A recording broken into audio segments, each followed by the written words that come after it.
बिस्मिल्लाहिर्रहमानिर्रहीम।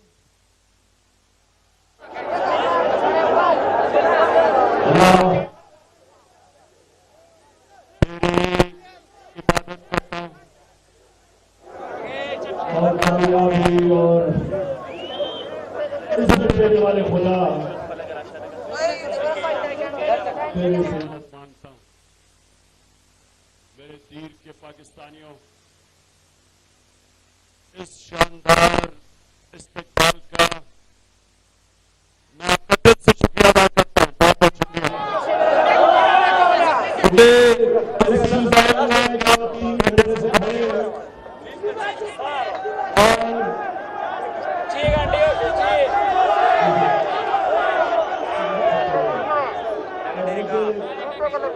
मैं भी आपका जो शोर और आपका जो जुनून उसको सलाम पेश करता हूँ। इमरान खान लोअर तीर तेमिरगाह में अवामी जलसे से खिताब कर रहे हैं और इस वक्त आप देख सकते हैं जलसा गाह के मनाजिर, जहाँ पर आवाम का एक जमे गफ़ीर है जो पाकिस्तान तहरीक इंसाफ की पॉलिसियों और ख़ास तौर पर वज़ीर आज़म इमरान खान की तर्ज़ क़यादत से बिल्कुल खुश और मुतमईन है। और अदम एतमाद के हवाले से जब इस जलसा गाह के मुंतज़मीन ने नारे लगाए कि पाकिस्तान तहरीक इंसाफ और इमरान खान पर एतमाद है, तो अवाम के इस जमे गफ़ीर ने बावाज़ बुलंद हाथ उठाकर वज़ीर आज़म इमरान खान की क़यादत पर मुकम्मल एतमाद का इजहार किया। इससे पहले वज़ीर ख़ारिजा शाह महमूद कुरैशी ने भी खिताब किया। वज़ीर आला खैबर पख्तूनख्वा महमूद ख़ान ने और इसके अलावा वज़ीर मवासलात मुराद सईद ने भी खिताब किया और अपोजिशन की मौजूदा सूरत हाल और उनकी बुखलाई हुई इस सिचुएशन पर अवाम से जब राय ली तो अवाम उन्नास ने बना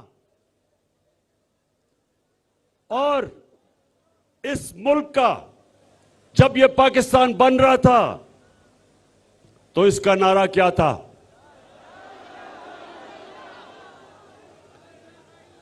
पाकिस्तान का मतलब क्या?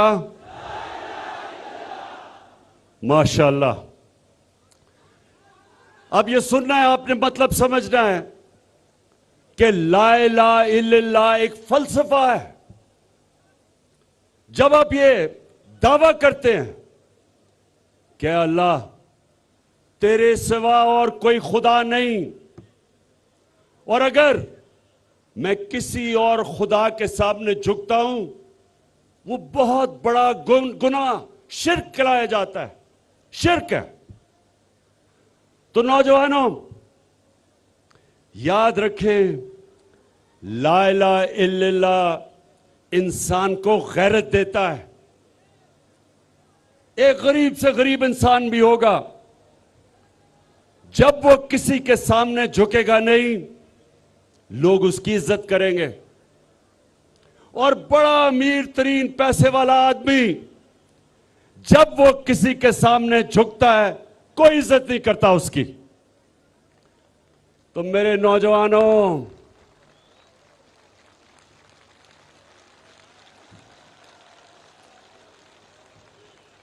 अब ये अभी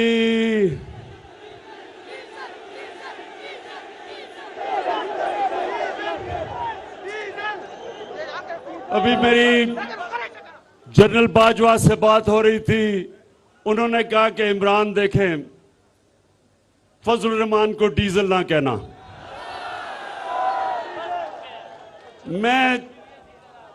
मैं तो जनरल बाजवा नहीं कह रहा, लेकिन अवाम उसका नाम डीजल रख दिया, अवाम ने उसका नाम। अच्छा, अब सुने देखें, अभी डीजल के ऊपर बाद में आते हैं। अभी आता हूं। सुने देखे नौजवानों, मुझे मौका नहीं मिलता आपसे हर रोज बात करने का, तो मैं इस मौके का फायदा उठाते हुए सिर्फ मैं आपको एक चीज समझाना चाहता हूं कि इंसान जब किसी के सामने झुकता है, वो अपनी इज्जत खो बैठता है, गैरत खो बैठता है। और जब एक कौम किसी के सामने झुकती है, उस कौम की कोई इज्जत नहीं करता, उस मुल्क के पासपोर्ट की कोई इज्जत नहीं करता।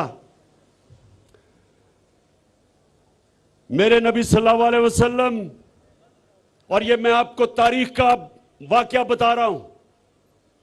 628 और 629 मेरे नबी सल्लल्लाहु अलैहि वसल्लम ने दो सुपर पावर्स थी वक्त की, एक रोम की सुपर पावर और दूसरा ईरान में सुपर पावर थी। दुनिया उन दोनों सुपर पावर्स के बीच में बटी हुई थी। तो मुसलमान तो थोड़े से थे, अभी मुसलमान थोड़े थे, चंद हजार थे। तो दुनिया की तारीख के सबसे अजीम लीडर मेरे नबी सल्लल्लाहु अलैहि वसल्लम दोनों सुपर पावर्स के सरबराह को खत लिखते हैं कि मैं अल्लाह की तरफ से सच का पैगाम लेके आया हूं। अगर तुम उस पैगाम के ऊपर अमल करोगे ये तुम्हारी बेहतरी है, अगर तुम नहीं करोगे तुम्हारी तबाही है। अब नौजवानों सुनिए, वो सुपर पावर्स किधर थोड़े से मुसलमान।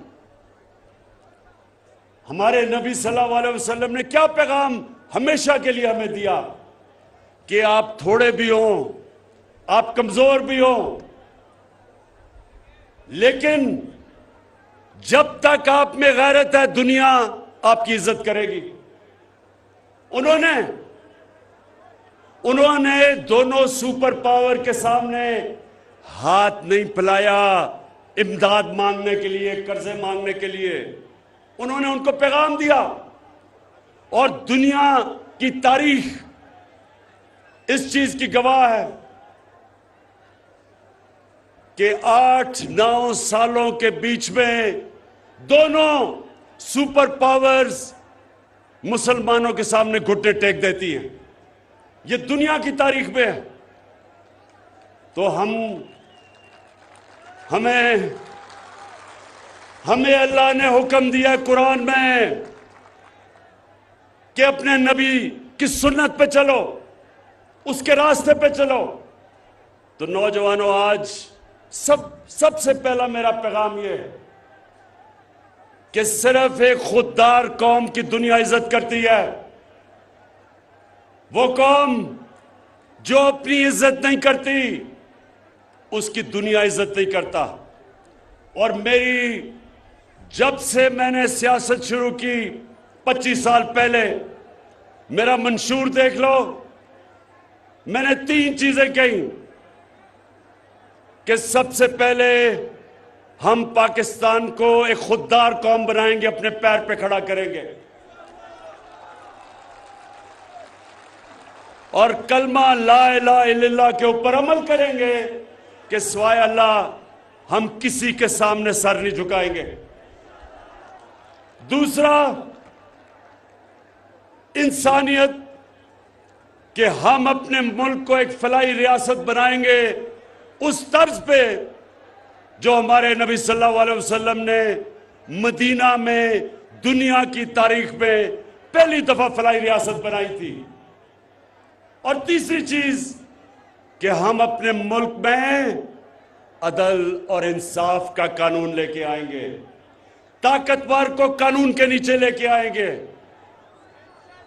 ये 3 चीजें मेरे मंशूर का हिस्सा था 25 साल पहले, और ये मंशूर हमने मदीना की रियासत से लिया था, जिधर हमारे नबी सल्लल्लाहु अलैहि वसल्लम ने इन 3 उसूलों के ऊपर मदीना की रियासत को खड़ा किया था। तो आज सबसे पहले मेरे ये जो 3 स्टूजेस हैं, ये जो 3 इकट्ठे हो गए हैं, ये तीनों वो लोग हैं जो 30 साल से 35 साल से मुल्क पे हुकूमत कर रहे हैं। अगर आज हमारे हरे पासपोर्ट की दुनिया में इज्जत नहीं, इन तीनों की वजह से, क्योंकि इन्होंने हमारे मुल्क को मकरूज किया।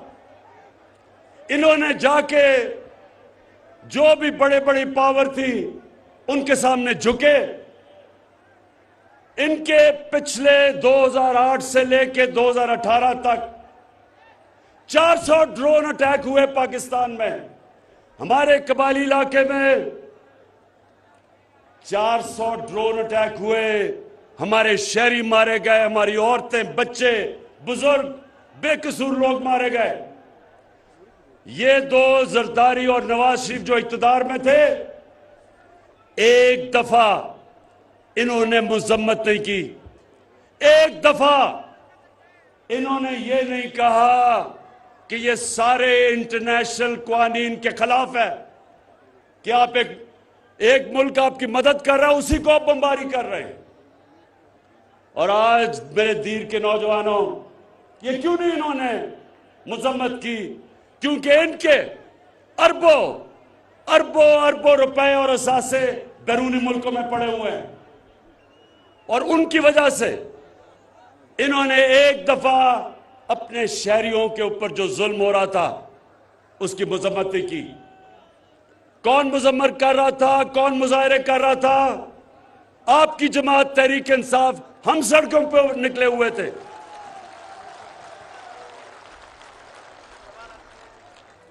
और अभी शाह महमूद कुरैशी ने बात की, हिंदुस्तान से मिसाइल आया। यही हिंदुस्तान जब नवाज शरीफ इख्तिदार में था तो नरेंद्र मोदी बार बार पाकिस्तान की फौज को दहशतगर्द कह रहा था, पाकिस्तान के आर्मी चीफ को दहशतगर्दों का सरबराह कह रहा था। एक दफा नवाज शरीफ ने नरेंद्र मोदी के खिलाफ बात नहीं की, बल्कि उसने अपने फॉरेन ऑफिस के स्पोक्समैन को कहा कि तुमने कोई स्टेटमेंट हिंदुस्तान के खिलाफ नहीं देनी। और यह क्यों था? क्योंकि जब इनका पैसा मुल्क से बाहर पड़ा हो, मेरे दीर के नौजवानों ये सुन लो, जिस जमात के भी सरबराह का पैसा मुल्क से बाहर पड़ा हो, वो कभी आजाद फॉरेन पॉलिसी नहीं कर सकता। यानी वो फॉरेन पॉलिसी कभी नहीं बनाएगा जिसमें वो अपने अवाम की हिफाजत करे, उनके हुकूक की हिफाजत करे।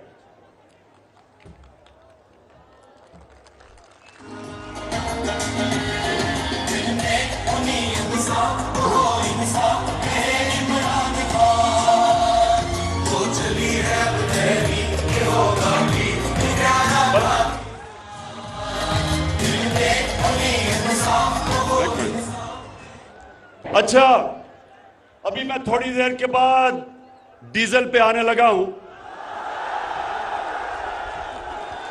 लेकिन उससे पहले इन्होंने जो हरकत की अभी इस्लामाबाद में, उसके बाद में आता हूं। लेकिन सबसे पहले देखिए, मैं सिर्फ, मेरा काम है, एक मुल्क का प्राइम मिनिस्टर मुल्क का बाप होता है। आप जिस तरह मैं अपने बच्चों की तरबियत करता हूं, मेरा काम है आपकी तरबियत करना, आपको एक अजीम कौम बनाना। यह जरूरी है कि आप समझे कि यह मुल्क बना किस लिए था। तो ये तब मुल्क जब बनाया गया था तो एक गुलाम हिंदुस्तान में एक आजाद लीडर था जिसका नाम कायदे आजम मोहम्मद अली जिन्ना था। हम उसको लीडर मानते हैं, और वो सादिक और अमीन था। वो एक ऐसा लीडर था जो दलेर था, जो उस वक्त अंग्रेज की आंखों में आंखें डाल के बात करता था, और उसने अपनी जान की बाजी लगाई हमें आजादी दिलवाने के लिए। और इंशाअल्लाह हम इस मुल्क को अब उधर लेके जाएंगे। कभी भी ये याद रखे मेरी पाकिस्तान की कौम कि क्योंकि हमारा नस्बुल ऐन जब शुरू किया था, इया कनाबुदु व इय्याका नस्तईन था, कभी मैं ना कभी किसी के सामने झुका हूं, और इंशाअल्लाह कभी आपको किसी के सामने झुकने नहीं दूंगा। खड़ा है कोई मकान, ही करेगा सब कप्तान, नया बनेगा पाकिस्तान, नया बनेगा पाकिस्तान। अब मैं एक बात अपनी फौज के ऊपर करना चाहता हूं। अभी डीजल ने एक प्रेस कॉन्फ्रेंस की और उसने ये कहा कि जब हम इक्तदार में आएंगे तो हम इदारे को ठीक करेंगे, मतलब कि हम फौज को ठीक करेंगे। मुझे यह बताओ कि आज अगर पाकिस्तान बचा हुआ है, उसकी असल वजह यह है कि हमारे पास एक मजबूत फौज है। आज आप नौजवानों मुसलमान दुनिया में देखें, मुसलमान दुनिया में कितना बड़ा अजाब आया हुआ है, तबाह हुए मुसलमान मुल्क। इराक देखें, सीरिया देखें, लिबिया देखें, सोमालिया देखें, हमारे अफगानिस्तान देखें क्या हुआ।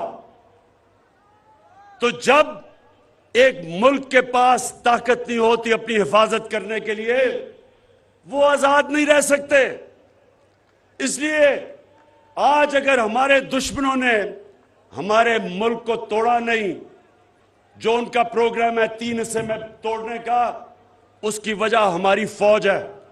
एक ताकतवर, मुसलमान दुनिया में सबसे ताकतवर फौज है। अब उसके पीछे कौन पड़ा हुआ है? उसके पीछे अब लोग नहीं नादान, कहे सब जान, कहे इमरान खान। उसके पीछे पहले तो ये जो डीजल ने कहा है कि हम इदारे को ठीक करेंगे। आप कैसे ठीक करेंगे? आपने तो जिस इदारे को हाथ लगाया है, आप तीनों ने, 3 स्टूजेस ने, आपने सारे इदारे तबाह कर दिए। आपने तो अदालतों के ऊपर अटैक किया, आपने तो जजेस को खरीदा, आपने तो डंडों से सुप्रीम कोर्ट के चीफ जस्टिस को भगाया, आपने तो टेलीफोन कॉल कर करके जजों से फैसले लिए, आपने तो मीडिया के ऊपर लिफाफा जर्नलिज्म शुरू की, रिश्वत दी। आपने तो ये जो बाहर बैठा हुआ है, इस मुल्क का सबसे बुज़दिल झूठा आदमी, कहते हैं, मुझे ये भी कहते हैं कि जी उसको भगौड़ा ना कहो। इतना वो भगौड़ा भी है और वो झूठा भी है। पहले झूठ बोल के गया कि मुशर्रफ के मैंने कोई 10 साल का कॉन्ट्रैक्ट नहीं किया। अब झूठ बोल के गया है कि जी मेरी तो तबीयत बहुत बुरी है, मैं तो मरने लगा हूं, अगर मैं बरतानिया ना गया तो मैं मर जाऊंगा। तो तब गया तो उसने, सुने जरा, उसने छांगा मांगा की सियासत शुरू की, उसने सियासतदानों की कीमतें लगाई, उस आदमी ने ये लिफाफा सहाफत शुरू की, उस आदमी ने आर्मी चीफ को, आसिफ नवाज जंजुआ को BMW गाड़ी से रिश्वत देने की कोशिश की। तो वो आज फौज को ठीक करेंगे। वो आदमी है जिसने काठमांडू के नेपाल में नरेंद्र मोदी से छुप के मिल रहा था अपनी फौज के खिलाफ, जिसने नरेंद्र मोदी को शादी पे बुलाया जो कि कश्मीरियों के ऊपर जुल्म कर रहा था। क्या वो ठीक करेगा फौज? या वो डीजल जिसने अमेरिकन एम्बेसडर के पास बैठ के कहा, एन पैटरसन को, उसने अमेरिकन एम्बेसडर को कहा कि मैं आपकी खिदमत करने के लिए तैयार हूं, मुझे भी एक मौका दे दो। और या वो आसिफ जरदारी पाकिस्तानी फौज को ठीक करेगा। मुल्क की सबसे बड़ी बीमारी उसने, आसिफ जरदारी ने, सुने जरा, आसिफ जरदारी ने एक मेमोगेट हुआ था, अमेरिकनों को खत लिखता है कि जी मुझे अपनी फौज से बचा लो। क्या वो फौज को ठीक करेगा? या वो छोटा शोबा शरीफ। अब ये शहबाज शरीफ कहता कि इमरान खान ने बड़ा गलत किया कि वो यूरोपियन यूनियन को उसने उनकी मजम्मत की। शहबाज शरीफ, तुम ये जो टाई कमीज और सूट पहन के अंग्रेजी बोल के तुम समझते हो कि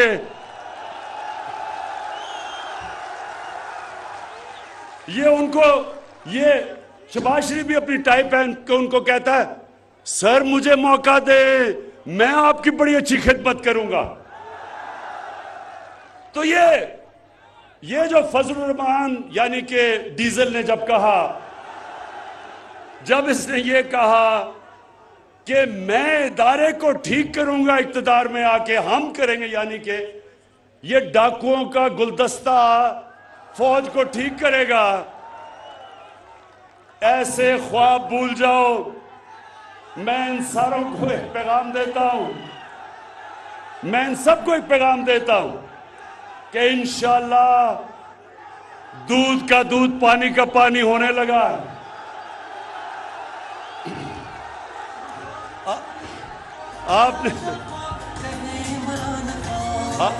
आपने वो किया जो कप्तान अल्लाह से दुआ कर रहा था कि अल्लाह ये अदम एतमाद मेरे पे करें। मैं ये दुआ इसलिए कर रहा था क्योंकि हर थोड़ी देर के बाद जी धरना देने आ रहे हैं, गवर्नमेंट अगले महीने जा रही है, गवर्नमेंट उससे अगले महीने जा रही है। शुक्र है कि आपने अदम एतमाद करके एक ही दफा मुझे मौका दिया कि मैं एक गेंद से 3 विकेट इंशाल्लाह गिराऊंगा। अच्छा,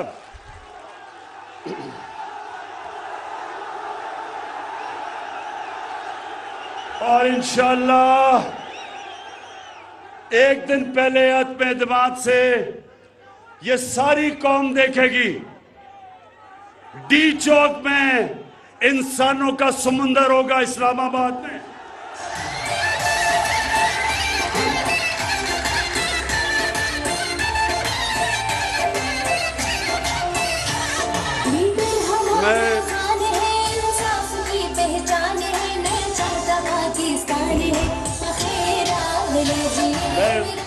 देखिए,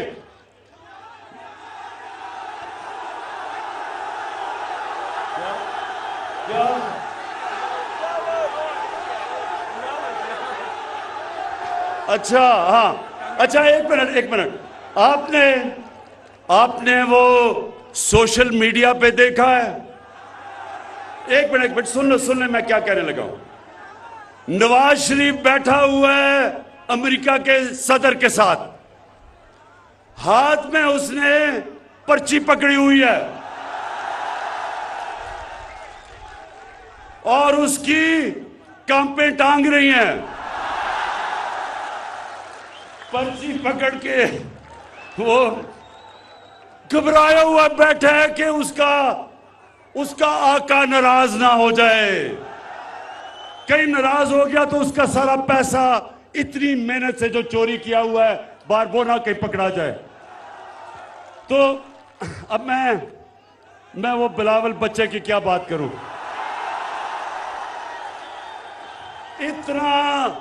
इतना पैसा खर्च करके इस्लामाबाद पे आया, वो बेचारे सिंध से लोगों को पैसे दे दे के लेके आया वहां इस्लामाबाद, और उधर लोगों से पूछे जी उसका क्या पैगाम था, उन्होंने कहा जी कांपे टांग रही हैं।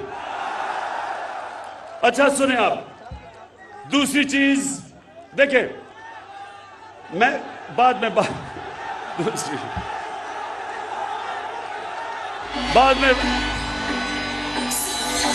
अच्छा, ये इंशाल्लाह ये जब तक बिलावल सियासत छोड़ेगा तो नए अल्फाज निकलाएंगे, जिस तरह कांपे टांग रही है, चीनी उग रहा है, और एक और वो क्या बारिश आता है।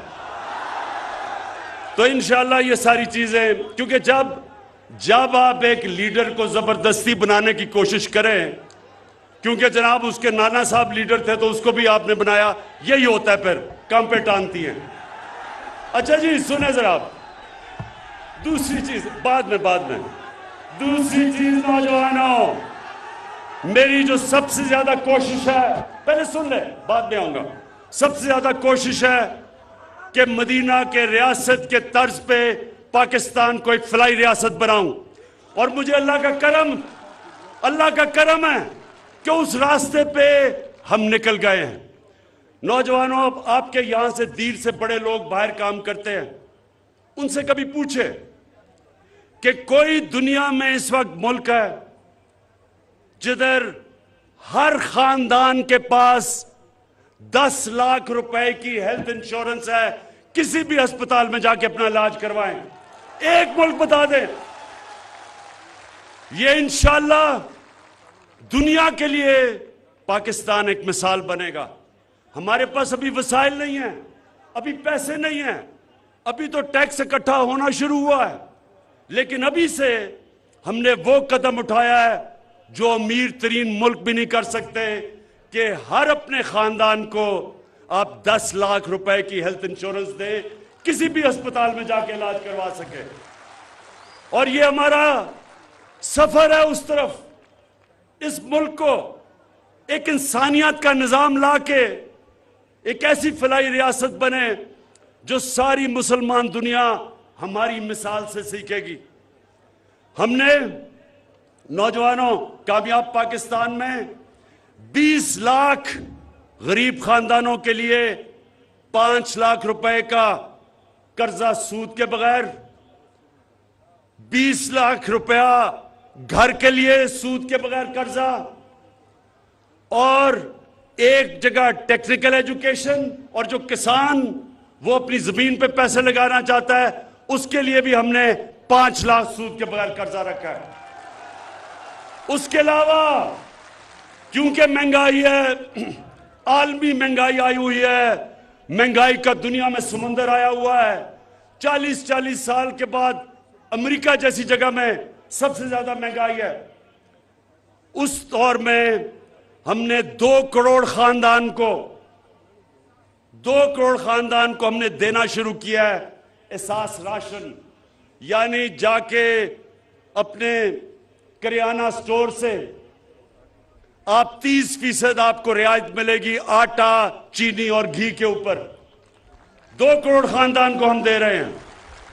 और सबसे बड़ी बात, अगर आपके धीर से लोग दुबई हैं, याद रखें दुबई में, यूएई में जमीन से तेल निकलता है उनके, लेकिन क्योंकि हमने अपने लोगों को बचाया, जो कि दुनिया में इस वक्त तेल सबसे महंगा हुआ है, आज पाकिस्तान में दुबई से सस्ता तेल बिक रहा है, डीजल और पेट्रोल।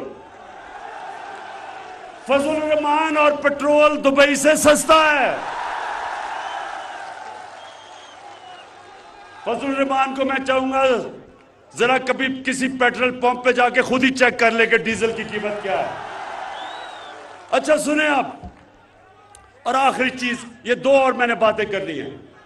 और कानून की बालादस्ती का मतलब, जो मदीना की रियासत में मेरे नबी सल्लल्लाहु अलैहि वसल्लम ने, उन्होंने कहा था, ये नौजवानों अपने कानों में डाल लो, कि मैंने जब ये इंसाफ की तहरीक शुरू की थी, मैं अपने नबी की सुन्नत पे चल रहा था। उन्होंने कहा था कि जिस माशरे में इंसाफ नहीं, जिस माशरे में इंसाफ नहीं, और इंसाफ का मतलब कि कमजोर और ताकतवर के लिए कानून, उन्होंने कहा तुम्हारे से पहले बड़ी कौमें तबाह हुई, जिधर जब ताकतवर डाकू चोरी करता था तो उसको सजा नहीं मिलती थी, सिर्फ जब कमजोर गरीब चोर जब चोरी करता था उसको जेल में जब डालते हो कौम तबाह हो जाती है। आज जो मेरा मुकाबला है ये इन 3 डाकुओं से, ये तीनों डाकुओं से मेरा मुकाबला है। और जिस तरह मैं फिर अल्लाह तेरा शुक्र अदा कर रहा हूं कि इन्होंने अदम एतमाद कर दिया, ये मेरी नशिस्त में आ गए हैं। एक इन स्विंग यॉर्कर से तीनों की विकेटें इंशाल्लाह गिराऊंगा। ये जो 3 डाकू हैं, ये मेरे से क्या मांग रहे हैं? क्या मांग रहे हैं मेरे से? NRO। शाबाश, माशाल्लाह माशाल्लाह। मेरी नौजवान कौम में बहुत शऊर है, मैं दाद देता हूं आपको। मेरे से कहते हैं जी इमरान खान, हम तुम्हारी गवर्नमेंट गिरा देंगे अगर तुम हमारे करप्शन के केस बंद नहीं करोगे। मैं इनको कहता हूं, गवर्नमेंट गिरानी तो मेरे लिए आसान चीज है, मुझे अपनी जान भी देनी पड़े मैं तुम्हें नहीं छोड़ूंगा। मैं तुम्हारे सामने पॉलिटिक्स नहीं कर रहा, मैं तुम्हारे खिलाफ जहाद लड़ रहा हूं। आपने, मेरे नबी ने कहा कि ताकतवर डाकू जब चोरी करता है आप उसको सजा नहीं देते, मुल्क तबाह हो जाता है।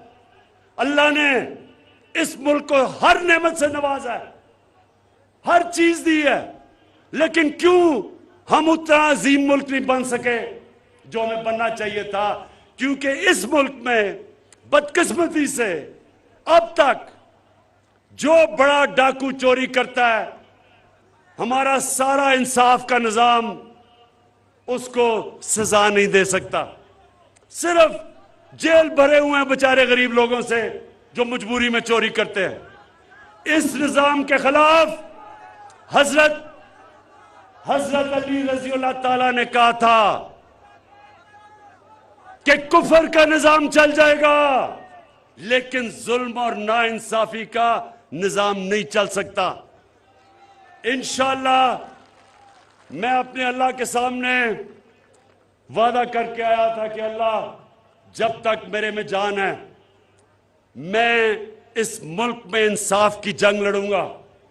ये जो डाकुओं का टोला इकट्ठा हो गया है, अब इनकी तीनों की शक्लें तो जरा पहले देखें।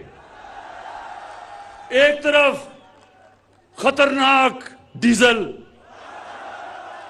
दूसरी तरफ शक्ल से डाकू लगने वाला जरदारी, और तीसरी तरफ ड्रामाबाज शोबाज।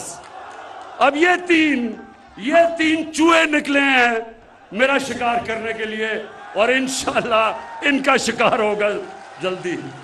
अच्छा, आखिर में नौजवानों, अच्छा अभी आता हूं। अच्छा,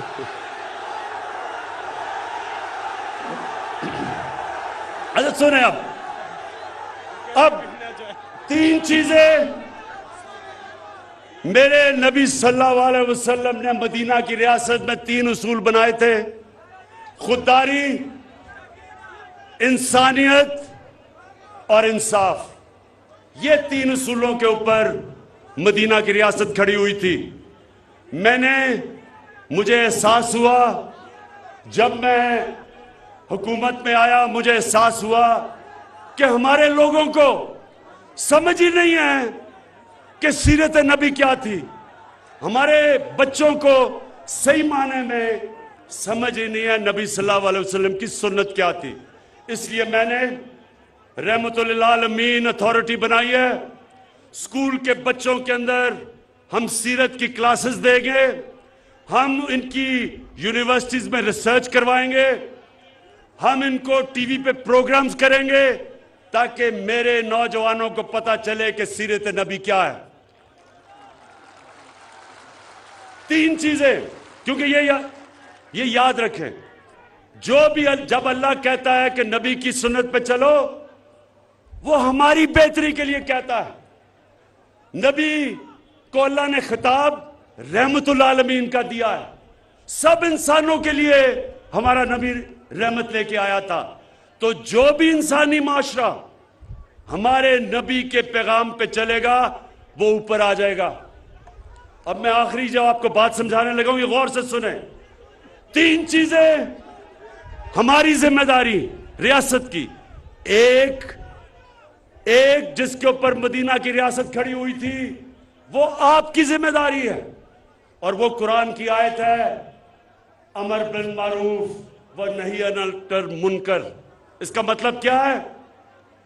अल्लाह हमें हुक्म करता है, नौजवानों, अल्लाह हमें हुक्म करता है कि तुम, कुरान की पूरी आयत है कि तुम्हें मैंने सबसे अजीम कौम बनाया, तुम अच्छाई के साथ खड़े होते हो, अच्छाई के लिए जहाद करते हो और बुराई के खिलाफ खड़े होते हो और बुराई के खिलाफ जहाद करते हो। यानी कि जब अच्छा बुरा होता है तो अल्लाह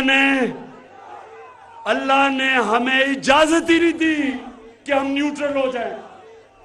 जानवर न्यूट्रल होता है, जानवर में अच्छे बुरे की तमीज नहीं होती। इंसान अच्छाई के साथ खड़ा होता है। अब मैं आपको मिसाल देता हूं, आजकल ये सारी ऑपोजिशन, इनके लोग थैले नोटों के लेके फिर रहे हैं, सारी कौम के सामने 15-15, 20-20 करोड़ हमारे एमएनए को कह रहे हैं कि अपना जमीर बेच दो। ये सारी कौम के सामने तमाशा हो रहा है कि ये हुकूमत कैसे गिराएंगे, नंबर तो है ही नहीं इनके पास, ये कैसे गिराएंगे। ये कोशिश कर रहे हैं कि हमारे एमएनए के जमीर को खरीदो, 15-20 करोड़ की थैलियां लेके फिर रहे हैं। अब मैं नौजवानों आपको बताऊं, मेरा इतना टाइम गुजरा है मगरिब में, बरतानिया में मैं यूनिवर्सिटी भी गया, क्रिकेट भी खेलता था। जो हमने जमहूरियत ली वो बरतानिया से ली। बरतानिया के अंदर कोई तस्वर भी नहीं कर सकता कि कोई किसी को पैसा दे के उसका जमीर खरीदेगा, किसी एमएनए का, एमपीए का, तस्वर भी नहीं है। वो कौम, अगर उनको यह शक भी पड़ जाए कि किसी पॉलिटिशियन ने अपना जमीर बेचा है, वो सारे माशरे में शक्ल दिखाने के काबिल नहीं रहेगा, क्योंकि वो अमर बिल मारूफ पे चल रहे हैं। हमारे मुल्क की बदकिस्मती देखो कि इन चोरों ने यहां इस मुल्क में 35 साल हुकूमत करके हमें अच्छे और बुरे की तमीज खत्म कर दी है। कहीं दुनिया के महज़ब माशरे में कौन सा पॉलिटिशियन अपना जमीर बेचता है पैसे लेके? उसको तो सिर्फ ये ना हो कि माशरे में शक्ल ना दिखा सके, उसको तो जेल में डालें।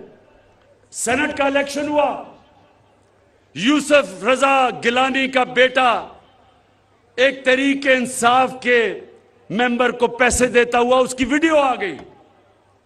ये वीडियो अगर मैं जो जानता हूं किसी भी मगरबी जमहूरियत में आती, वो सब जेल में होते और उसको सजा मिली होती।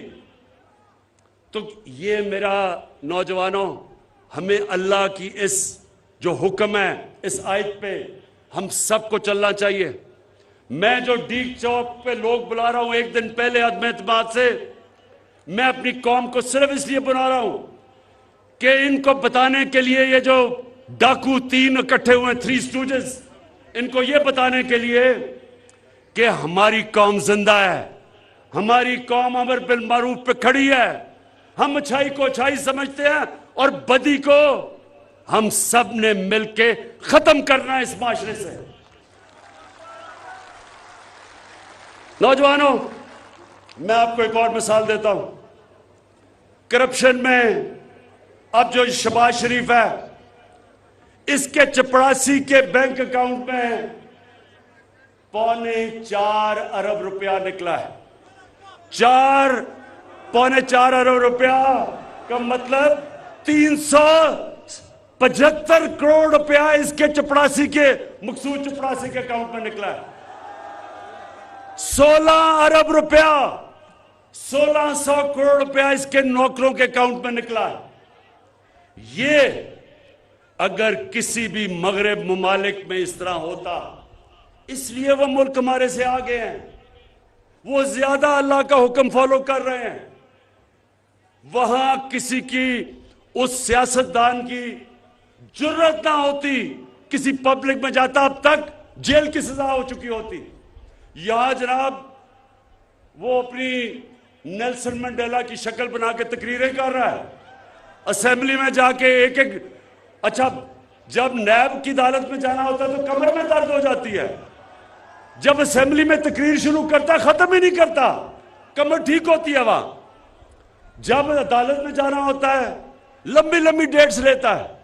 तो नौजवानों मेरी बात सुन लें, कभी भी अल्लाह की बरकत उस माशरे में नहीं आएगी जिधर जुल्म हो, कभी अल्लाह की बरकत उस माशरे में नहीं आएगी जब तक जो उसने हुक्म दिया कौम को क्या आप अच्छाई के साथ खड़े हो। जब आप देख रहे हैं कि माशरे में बुराई ऊपर आ रही है, आप सबके ऊपर अल्लाह फर्ज कर देता है कि उसके खिलाफ जहाद लड़ो। तो ये जो इस वक्त ये सारे 3 डाकू इकट्ठे के कोशिश कर रहे हैं, मैं इनको आज पैगाम देना चाहता हूं कि आप डी चौक में इंशाल्लाह देखेंगे अवाम का समुंदर, और वो सिर्फ एक पैगाम देने आएंगे कि हम अल्लाह के हुक्म पे खड़े हैं, हम अमर बिल मारूफ पे खड़े हैं।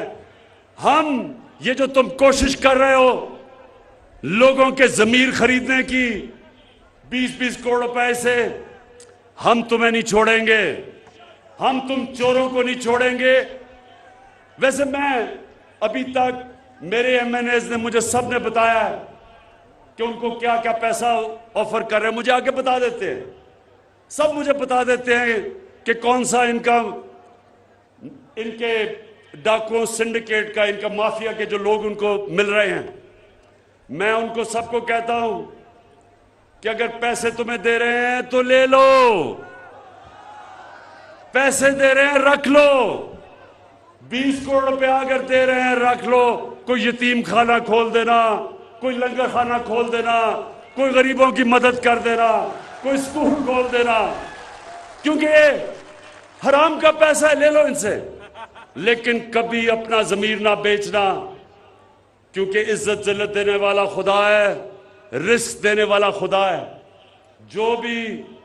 जो भी अपना जमीर बेचता है ऊपर वाला उसे कभी माफ नहीं करता। मैं आखिर में दीर के लोगों, जिस तरह का आज आपने शानदार इस्तकबाल किया है, दिल से आपका मैं शुक्रिया अदा कर रहा हूं। जो आपने शऊर दिया है, मैं आपको आज खराज तहसीन पेश करता हूं, जिस तरह का आप में शऊर है। और इंशाअल्लाह ये जब अब आप सब देखेंगे कि ये जो मैच होगा पार्लियामेंट के अंदर अदम इत्तेमाद का, आप देखेंगे कि वो मैच जब आपका कप्तान जीतेगा तो तब मैं इन डाकुओं से क्या करता हूं। पाकिस्तान जिंदाबाद।